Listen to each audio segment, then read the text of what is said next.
Vous écoutez une émission à la radio. Lisez les questions, écoutez le document, puis répondez.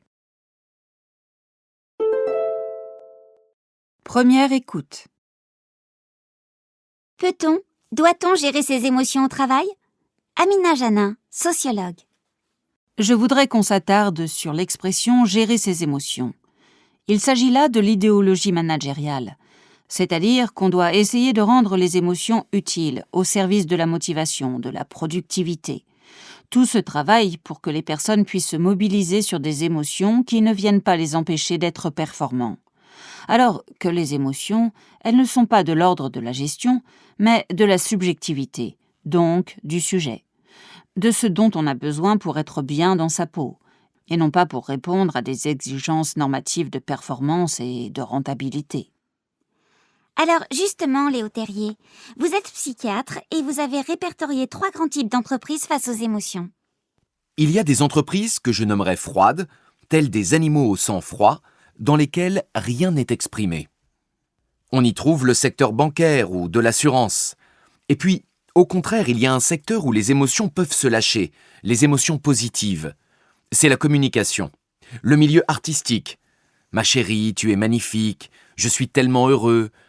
Et ça, c'est ce que cherchent à mettre en place beaucoup d'entreprises, vous savez, où on libère les émotions positives avec des animations ludiques, en équipe.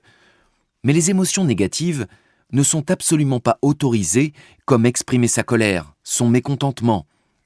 Et enfin, il y a une 3e catégorie, plutôt rare, que j'appellerais les entreprises avec une intelligence émotionnelle où toutes les émotions sont autorisées et sont donc gérées.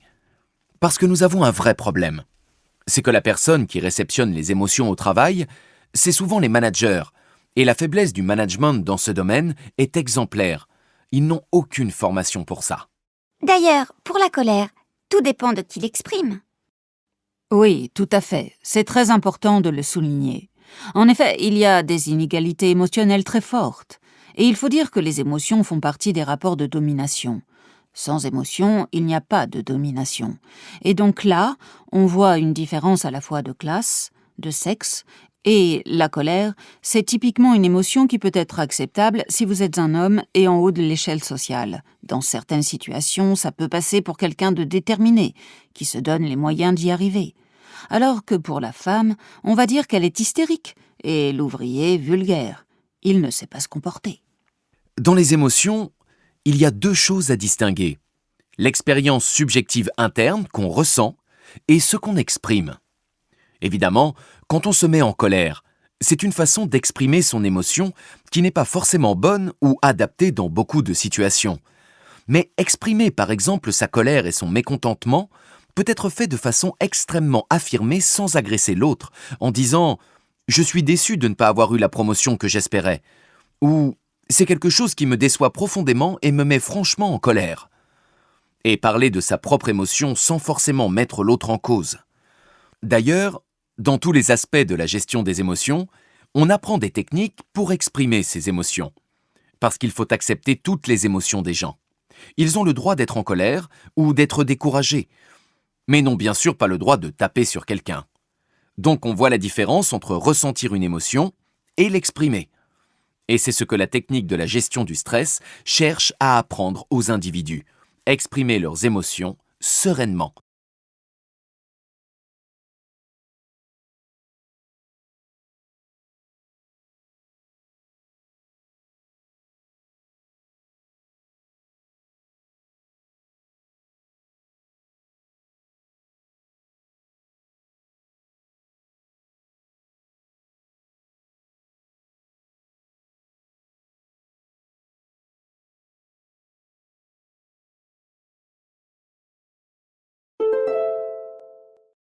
Deuxième écoute. Doit-on gérer ses émotions au travail? Amina Janin, sociologue. Je voudrais qu'on s'attarde sur l'expression « gérer ses émotions ». Il s'agit là de l'idéologie managériale, c'est-à-dire qu'on doit essayer de rendre les émotions utiles, au service de la motivation, de la productivité. Tout ce travail pour que les personnes puissent se mobiliser sur des émotions qui ne viennent pas les empêcher d'être performants. Alors que les émotions, elles ne sont pas de l'ordre de la gestion, mais de la subjectivité, donc du sujet, de ce dont on a besoin pour être bien dans sa peau, et non pas pour répondre à des exigences normatives de performance et de rentabilité. Alors justement, Léo Terrier, vous êtes psychiatre et vous avez répertorié 3 grands types d'entreprises face aux émotions. Il y a des entreprises que je nommerais froides, telles des animaux au sang froid, dans lesquelles rien n'est exprimé. On y trouve le secteur bancaire ou de l'assurance. Et puis, au contraire, il y a un secteur où les émotions peuvent se lâcher, les émotions positives. C'est la communication, le milieu artistique. Ma chérie, tu es magnifique, je suis tellement heureux. Et ça, c'est ce que cherchent à mettre en place beaucoup d'entreprises, vous savez, où on libère les émotions positives avec des animations ludiques en équipe. Mais les émotions négatives ne sont absolument pas autorisées, comme exprimer sa colère, son mécontentement. Et enfin, il y a une troisième catégorie, plutôt rare, que j'appellerais les entreprises avec une intelligence émotionnelle où toutes les émotions sont autorisées et sont donc gérées. Parce que nous avons un vrai problème. C'est que la personne qui réceptionne les émotions au travail, c'est souvent les managers. Et la faiblesse du management dans ce domaine est exemplaire. Ils n'ont aucune formation pour ça. D'ailleurs, pour la colère, tout dépend de qui l'exprime. Oui, tout à fait. C'est très important de le souligner. En effet, il y a des inégalités émotionnelles très fortes. Et il faut dire que les émotions font partie des rapports de domination. Sans émotion, il n'y a pas de domination. Et donc là, on voit une différence à la fois de classe, de sexe, et la colère, c'est typiquement une émotion qui peut être acceptable si vous êtes un homme et en haut de l'échelle sociale. Dans certaines situations, ça peut passer pour quelqu'un de déterminé, qui se donne les moyens d'y arriver. Alors que pour la femme, on va dire qu'elle est hystérique, et l'ouvrier vulgaire. Il ne sait pas se comporter. Dans les émotions, il y a deux choses à distinguer. L'expérience subjective interne qu'on ressent et ce qu'on exprime.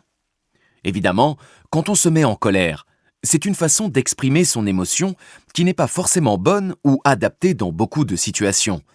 Mais exprimer par exemple sa colère et son mécontentement peut être fait de façon extrêmement affirmée sans agresser l'autre, en disant « Je suis déçu de ne pas avoir eu la promotion que j'espérais » ou « C'est quelque chose qui me déçoit profondément et me met franchement en colère ». Et parler de sa propre émotion sans forcément mettre l'autre en cause. D'ailleurs, dans tous les aspects de la gestion des émotions, on apprend des techniques pour exprimer ces émotions.